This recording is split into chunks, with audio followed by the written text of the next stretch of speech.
નમસ્કાર, ભાગ્ય દર્પણમાં આપનું સ્વાગત છે. હું છું કૃષ્ણા. દર્શક મિત્રો, જો તમને બધું ચાલે તો તમે બધે ચાલો. તો આજના સુવિચાર સાથે શરૂ કરીએ આપણા ભાગ્યના દર્પણને રજૂ કરતો અમારો વિશેષ કાર્યક્રમ ભાગ્ય દર્પણ.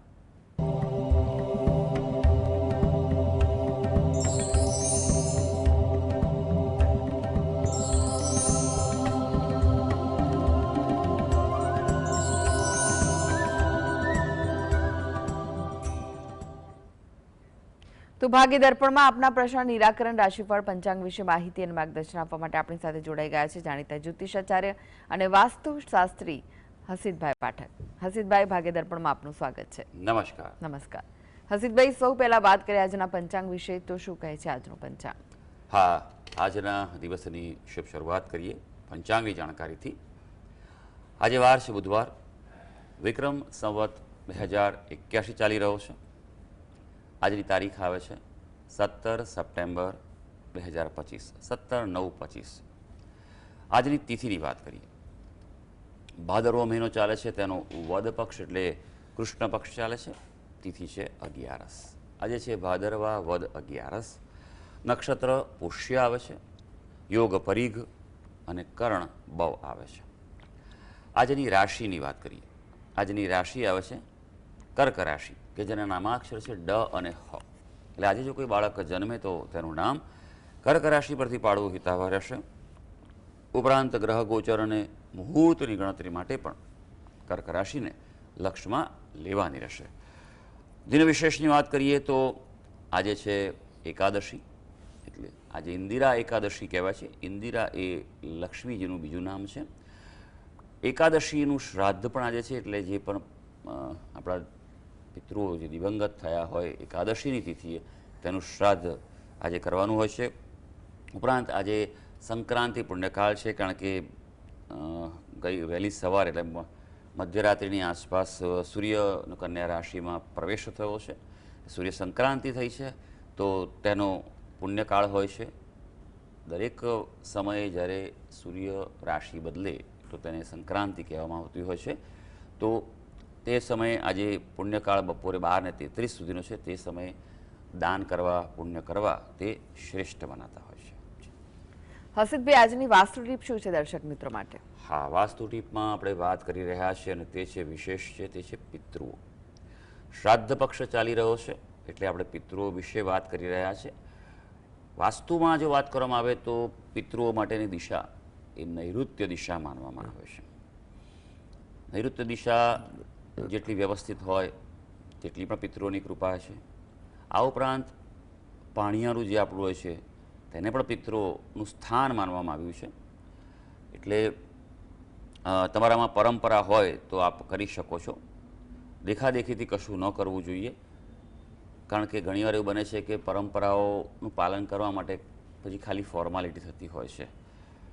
પિતૃઓ માટે ખાસ એ હંમેશા ત્યારે પ્રસન્ન રહે કે જ્યારે પરિવારમાં સંપ અને શાંતિથી લોકો સાથે જીવતા હોય, સાથે બેસીને જમતા હોય. પિતૃઓ વાણીથી પ્રસન્ન થાય છે, એટલે હંમેશા પિતૃઓને બોલીને પ્રાર્થના કરવી જોઈએ. એટલે આ વાતનું ધ્યાન કરવું જોઈએ કે હંમેશા પિતૃઓને જ્યારે પ્રાર્થના કરો તો સ્પષ્ટ વાણીથી હાથ ઊંચા કરીને તેમને પ્રાર્થના કરવા જોઈએ. પિતૃઓ, તમે મારા પર, સમગ્ર કુટુંબ પર પ્રસન્ન થાઓ. જ્યારે પણ તેમનું શ્રાદ્ધ આવતું હોય, બે પ્રકારે હોય છે તે. એક તો જ્યારે શ્રાદ્ધ પક્ષ હોય ત્યારે તેની તિથિ હોય તે કરાય, અને વર્ષ દરમિયાન જે તિથિએ દિવંગત થયા હોય, જે તે મહિનામાં જે તિથિએ પણ શ્રાદ્ધ કરવું એ ઉત્તમ ગણાય છે. જી હસીતભાઈ, 12 રાશિનું રાશિફળ જાણીએ તે પહેલા એક દર્શક મિત્ર આપણી સાથે જોડાઈ ગયા છે. જયમાલાબેન છે. જયમાલાબેન, આપને જેમના માટે પ્રશ્ન પૂછવો હોય તેમની જન્મ તારીખ જણાવો. હેલો, મારા દીકરા વિશે પૂછવું છે. એની જન્મ તારીખ છે 22/10/1993 અને સમય છે સવારે 9:42 અને સ્થળ છે અમદાવાદ. એ અત્યારે એને ડોક્ટરનું ભણેલો છે. અત્યારે એની નોકરીમાં હોસ્પિટલમાં જઈ રહ્યો છે. હવે આગળ એની કારકિર્દી માટે બીજા કોઈ આગળ એને વધવાના સંજોગો છે કે નહીં? કારણ કે અથવા તો એને પોતાનું પ્રાઇવેટ કરવું હોય તો એ લગભગ ક્યારે શક્ય થશે અને કેવું રહેશે? હાજી હાજી, કારકિર્દી માટેનો પ્રશ્ન છે અને તેના માટે કુંડલી પર જ નાખીશું. તમે આપે જે વિગત આપી છે, વૃશ્ચિક લગ્ન આવે છે, પ્રથમ સ્થાનમાં જ રાહુ છે. લગ્નેશ મંગળ 12મા સ્થાનમાં છે. કર્મસ્થાનનો અધિપતિ સૂર્ય પણ 12મા સ્થાનમાં છે. ધનસ્થાનનો અધિપતિ 12મા સ્થાનમાં, એટલે જન્મસ્થળથી જેટલું દૂર જાય એટલું એના માટે વધારે સારું રહી શકે. અથવા તો ઘણીવાર એવું બનતું હોય છે કે શાસ્ત્રનું અર્થઘટન છે ને યોગ્ય રીતે કરવામાં આવે જરૂરી છે.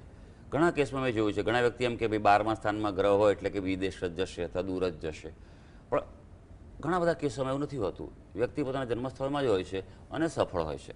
કેમ? તો કે એવી કોઈ દૂરની વસ્તુ સાથે એ પ્રકારના કાર્યમાં જોડાતો હોય છે, અથવા દૂરની કંપની કે વિદેશની કંપની સાથે જોડાતા હોય છે, તો પણ આ વસ્તુ શક્ય બનતી હોય છે. અત્યારે હાલ રાહુની દશા ચાલી રહી છે. રાહુ પ્રથમ સ્થાનમાં છે એટલે મહત્વાકાંક્ષા રહેવાની છે. આવનારા સમયમાં જો વાત કરવામાં આવે તો એની રાશિ છે મકર રાશિ છે, પણ ચંદ્ર અને શનિનો પ્રબળ વિષ દોષ છે. એનું આપ સૌથી પહેલાં નિવારણ કરાવો, જેથી કરીને તેની કારકિર્દી બાબતે તેને લાભ આપી શકે. કારણ કે ચંદ્ર એ ભાગ્ય સ્થાનનો સ્વામી થયેલો છે અને શનિ એ પુરુષાર્થ સ્થાનનો સ્વામી છે. એનું નિવારણ કરાવો વિશેષ પદ્ધતિ, ગ્રહચક્રીય પદ્ધતિથી, તો એ એના માટે સારું રહેશે. પ્રીતિબેન જોડાઈ ગયા છે. પ્રીતિબેન, આપને જેમના માટે પ્રશ્ન પૂછવો હોય તેમની જન્મ તારીખ જણાવો. હા, બાબા માટે પૂછવું છે. જી, જન્મ તારીખ કઈ છે? તારીખ 8/1/2015, જન્મનો સમય 7:30 થી 5:30. એક મિનિટ, ફરી એકવાર જન્મ તારીખ જણાવશો? 8/1/2015, જન્મનો સમય 4:30 થી 5:30, જન્મ સ્થળ ભાવનગર. અને એ જન્મનો સમય સવારનો છે કે પછી સાંજનો છે? સાંજનો. જી, પ્રશ્ન જણાવો. પ્રશ્ન એ છે કે એને આમ ભણવામાં સાવ નબળો છે બાબુ. જી, શેમાં અભ્યાસ કરે છે અત્યારે? સારું. હેલો. જી, અત્યારે શેમાં અભ્યાસ કરે છે? 6થા ક્લાસમાં છે અત્યારે. હા, જી, સારું. જોઈ લઈએ આપણે કે કુંડલી શું કરી છે. તમે 4:30 5:30 કયા સાંજના 5 વાગ્યાનો સમય મૂક્યો છે બેન, કારણ કે એક્ઝેક્ટ સમય મૂકવા જરૂરી છે. જો આમાં 4:30નો સમય હોય તો કુંડલી બદલાશે, એટલે એ પ્રમાણે તમને પહેલાંથી કહી દઉં છું. એટલે આજના આધુનિક જમાનામાં આપણે 1 કલાકનો સમય નવાઈ લાગે છે મને, કે સમય કેમ સ્પષ્ટ લેવાતો નથી. આ બહુ જાણવું જરૂરી છે. બને તો ફરી એકવાર તમે જ્યાં જન્મ થયો હોય દવાખાનામાં ત્યાં જાણી લો. સમય નોંધ કરેલી હોય છે હંમેશા, બરાબર. હા, ઘરે કર્યો હોય ડિલિવરી તો પછી કદાચ સમય લેવામાં પ્રોબ્લેમ થતો હોય છે, પણ 2015નો જન્મ છે, 10 વર્ષ પહેલાંનો જ છે. પણ જે છે એ વાંધો નહીં. આપણે જે માહિતી આપી તેને આપણે યોગ્ય ગણીને આગળ વધી રહ્યા છીએ. તો મિથુન લગ્નની કુંડલી આવે છે. રાશિની જો વાત કરવામાં આવે તો સિંહ રાશિ આવે છે. કુંડલીમાં ગુરુ મહારાજ જે છે તે વક્રી થયેલા છે. હજી અત્યારે શુક્રની દશા ચાલે છે. શુક્ર આ કુંડલીમાં અષ્ટમ સ્થાનમાં શનિ સાથે છે, એટલે એ બતાવે છે કે થોડોક સમય લાગશે. ધીરે ધીરે જેમ જેમ આગળ વધશે ને એમનો અભ્યાસ મજબૂત થશે. હજી 6ઠામાં છે પણ 9મા 10મામાં આવશે, 12મામાં આવશે, તેમ જેમ જેમ આગળ વધશે ને કોલેજમાં આવશે એમ અભ્યાસ વધુ સારો કરી શકશે. હા, જરૂર છે, તમારા પક્ષે પણ છે કે બરાબર મહેનત કરાવો, ધ્યાન રાખો. સૌથી અગત્યનું છે તેની સૂવાની દિશા ચેક કરો. માથું તેનું પૂર્વ તરફ રાખીને સૂવે અથવા દક્ષિણ તરફ માથું રાખી સૂવે.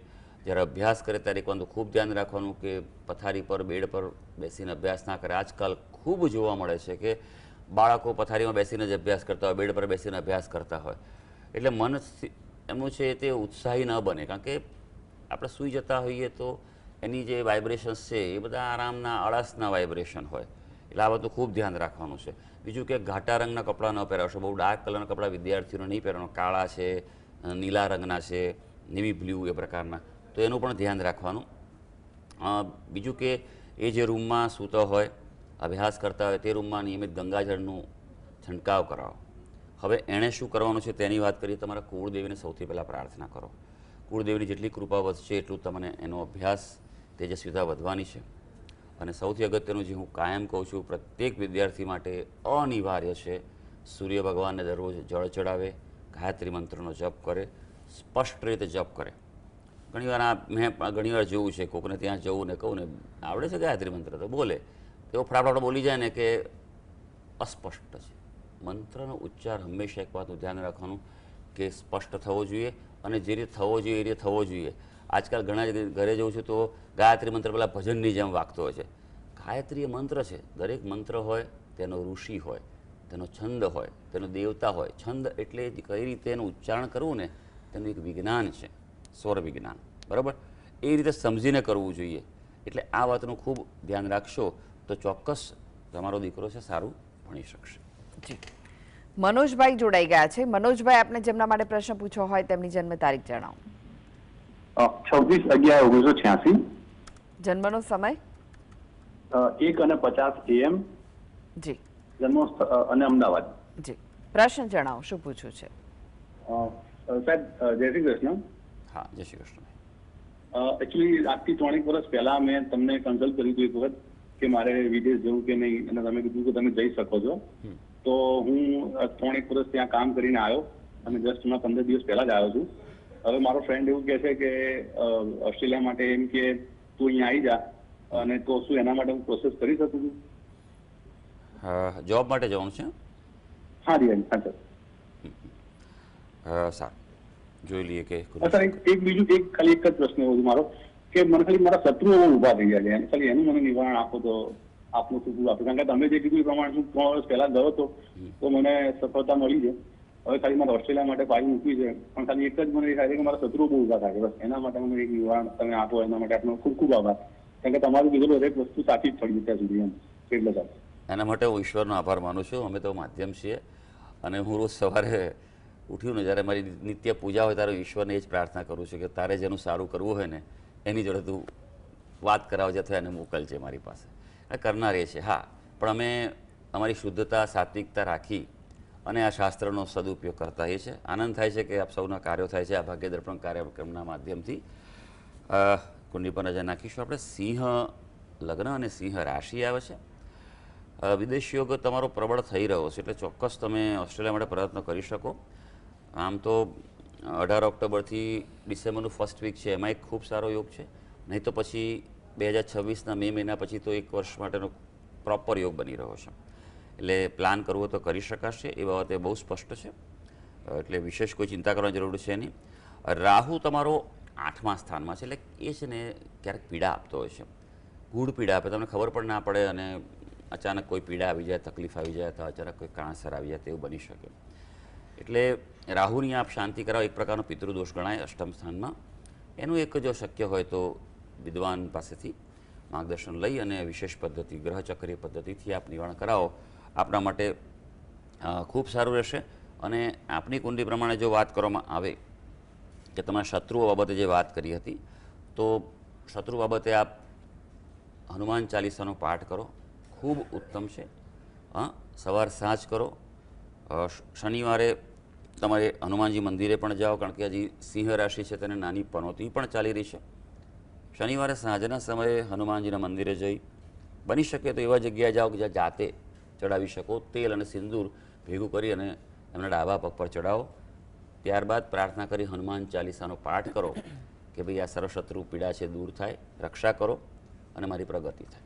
આટલું જો નિયમિત કરશો આ શ્રેષ્ઠ ઉપાય છે. અને હા, શનિવારના દિવસે સાંજના સમયે શનિના દાન કરો. ગરીબ છે, જરૂરિયાતમંદ વ્યક્તિઓને પણ મદદ કરો. જી, તનુબેન જોડાઈ ગયા છે. તનુબેન, આપને જેમના માટે પ્રશ્ન પૂછવો હોય તેમની જન્મ તારીખ જણાવો. જય શ્રી કૃષ્ણ. જય શ્રી કૃષ્ણ. હળવદથી બોલું છું. જી, પતિ વિશે પૂછવું છે. જન્મ તારીખ શું છે તેમની? 31/10/1977. અને જન્મનો સમય? જન્મ સમય સવારે 4:30. સવારે 4:30 વાગે. હા. અને સ્થળ કયું છે જન્મનું? અમરેલી, મોરબી. જી, પ્રશ્ન જણાવો, શું પૂછવું છે? 31/10/1977. સમય સવારે 4:30. હા, અમરેલી, મોરબી. એને પેટને લગતી સમસ્યા વિશે રિપોર્ટ કરાવે, પણ રિપોર્ટમાં કઈ આવતું નથી. કેટલા સમયથી રહેશે તકલીફ? 2 વર્ષ થયા છે તકલીફ. સારું, શું કામ કરે છે? લેસ કામ કરે છે. સારું, ચાલો જોઈ લઈએ. જાણવું ખૂબ જરૂરી છે, કારણ કે સમસ્યા કેટલા સમયથી છે તે પણ જાણવું જરૂરી છે. કુંડલીની વાત કરીએ તો કન્યા લગ્નની કુંડલી આવે છે. રોગસ્થાનનો સ્વામી શનિ છે તે 12મા સ્થાનમાં છે અને તેની દ્રષ્ટિ પણ છે. શનિ જ્યાં હોય એના કરતાં શનિની દ્રષ્ટિ એ પીડાકારી માનવામાં આવેલી છે, એટલે એ પ્રકારે થોડુંક તમારે ધ્યાન તો રાખવું પડે, કારણ કે શનિની દશા ચાલે છે. એટલે જે તમે નિદાન કરાવો છો તેવું હોય તો બીજી કોઈ જગ્યાએ પણ રિપોર્ટ કરાવો, એ તમને લાભકારી રહેશે. શનિની જ્યારે અસરો હોય ત્યારે વ્યક્તિના જીવનમાં શિથિલતા લાવે, મંદતા લાવે, એટલે નિયમિત રીતે એક્ટિવ રહે. યોગ પ્રાણાયામ કરવાથી બહુ ફાયદો થતો હોય છે આવા વ્યક્તિઓને. શરીરમાં પ્રાણનું પરિવહન જો યોગ્ય થાય ને તો કોઈ રોગ થાય જ નહીં. એટલે આપણે ત્યાં યોગનું બહુ મહત્ત્વ છે, પ્રાણાયામનું મહત્ત્વ છે, પણ નિયમિત સમજીને કરવું જોઈએ. આજકાલ દેખાદેખીથી બધા બહુ કરતા હોય છે, પણ પ્રકૃતિ પ્રમાણે તમારે અભ્યાસ કરવો જોઈએ. દરેક વ્યક્તિની પ્રકૃતિ અલગ હોય છે. વાત, પિત્ત, કફ આ 3 દોષોને સમજીને તમારે આ પ્રમાણે કરવું જોઈએ, પણ આ કરવાથી લાભ રહેશે. બીજું કે 2 વસ્તુ ખાસ કરજો: પીપળાને જળ ચડાવો અને દત્ત બાવનીનો પાઠ કરો.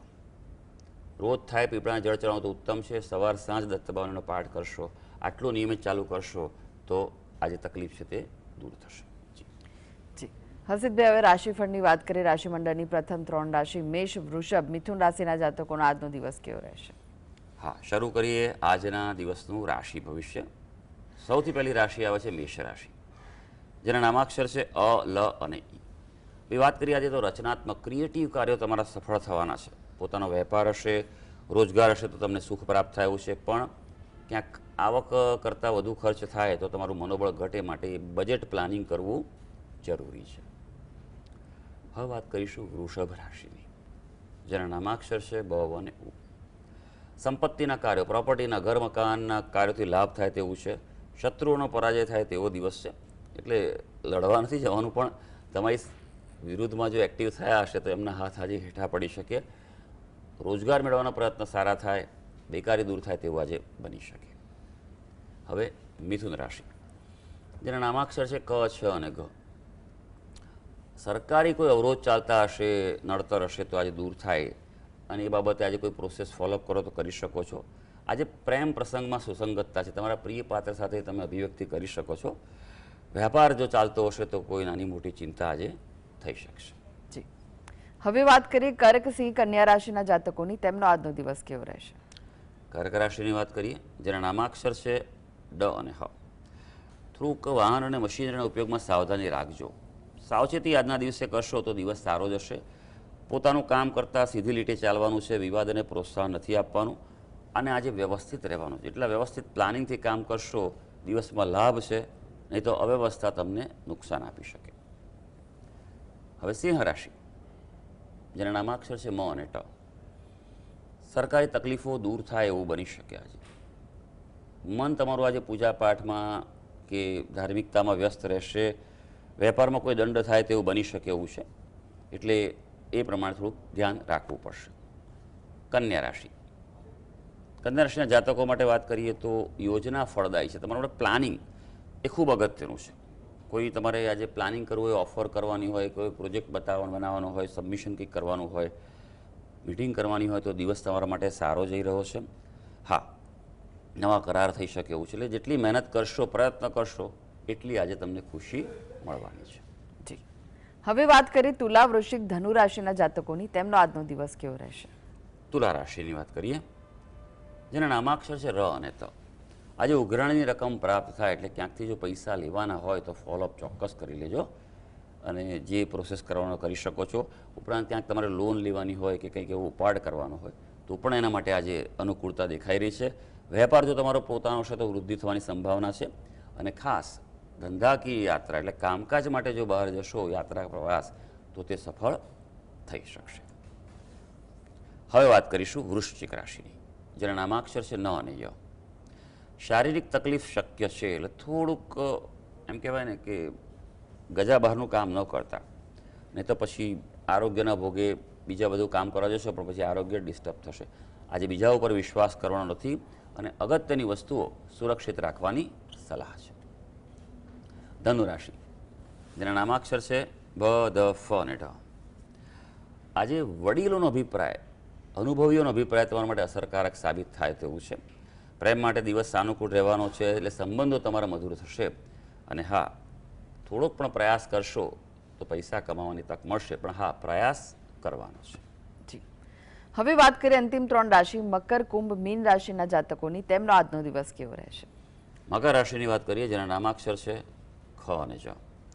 આજે દોડધામ વધારે રહેવાની છે. ક્યાંક ન ધાર્યું હોય તો બી તમારે ક્યાંક જવું પડે તેવું બની શકે. કોઈ ખરાબ પ્રતિકૂળ સમાચાર મળી શકે એવું છે. આજે ખાસ સલાહ છે કે તમારી વાણીને નિયંત્રિત કરવાની છે. કુંભ રાશિ, જેના નામાક્ષર છે ગ, સ, શ અને શ. જૂના મિત્રો, સ્વજનો સાથે મુલાકાત થાય, કંઈ વાતચીત થાય તેવું બની શકે. આજે તમને પ્રોત્સાહન મળે તેવી કોઈ એટલે પોઝિટિવ માહિતી મળી શકશે. નોકરિયાત વર્ગ માટે આજે ઈચ્છિત બઢતી મળી શકે. જો તમારું પ્રમોશન ડ્યુ થયું હોય, તમારી લાયકાત એ પ્રમાણે થયું હોય તો ચોક્કસ ફોલોઅપ કે પ્રોસેસ કરી લેજો. મીન રાશિ, જેના નામાક્ષર છે દ, ચ, ઝ અને થ. આજે તમારી મહેનત સફળ થવાની છે, પણ એનો અર્થ એ છે કે મહેનત તો કરતા રહેવાનું છે. જે કાર્ય કરશો તેની પ્રશંસા થાય અને લાભની તકો પણ આવી રહી છે. સમૃદ્ધિ માટે આજે કોઈને કોઈ તમને કોઈ ઉપાય કે સલાહ મળી શકશે. તો સર્વે દર્શક મિત્રોનો આજનો દિવસ શુભ અને મંગળકારી જાય તેવી ઈશ્વરને અભ્યર્થના. જી, હસીદભાઈ GSTV સાથે જોડાવા માટે, દર્શક મિત્રોને માહિતી અને માર્ગદર્શન આપવા માટે આપનો આભાર. ધન્યવાદ. તો આ સાથે જ ભાગ્ય દર્પણમાં આજે બસ આટલું જ. મને રજા આપશો. નમસ્કાર.